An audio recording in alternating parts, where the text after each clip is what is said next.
আসসালামু আলাইকুম আমার ভালোবাসার মানুষ, আমার ফেসবুক সদস্যরা, আপনার দোয়া ও ভালোবাসা আইলাম সাজলাল আইলাম বিদায়কে ভাবলাম যে সাজলালর বড় ফুসকুনিত মাছ রে কিছু খানি দেই। গজার মাছ এখানে আছে ফুসকুনির মাঝে, ভাবলাম তে মাছ লইয়া গজার মাছ রে খানি দেই আর ভিডিওটা আপনার মাঝে তুলিয়া ধরি।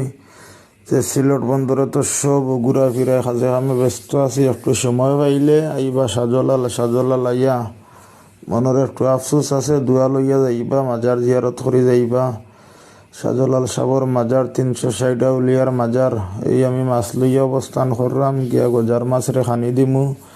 আপনারা দেখতে থাকুক। আপনারা তো আর আইসন না, তো আর এলা কোনো মানুষ না। সাজলাল যে আইসন না, সাজলাল আইলে আপনার মনটা ফ্রেশ হইব, ভালো লাগবো। সাজলাল আইয়া ঘুরিয়া যাওকা, মাজার জিয়ারত করে যাওকা, গজার মাছ রে খানি দুকা। ওই দেখো অনেক মানুষে গজার মাছ রে খানি দিরা, খানি কিনিয়া খানি দিরা।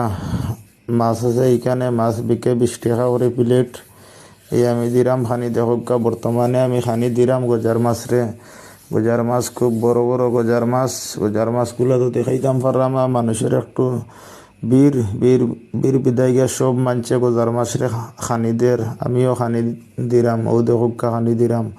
ও সাইডে দি দেখোকা গজার মাছ দেখা যার, ও সাইডে দি খুব ভালো লাগে। সাজলাল আইয়া আপনারা সাজলাল সাবর দোয়া লইয়া যাবকা, ভালো থাকুক। আসসালামু আলাইকুম।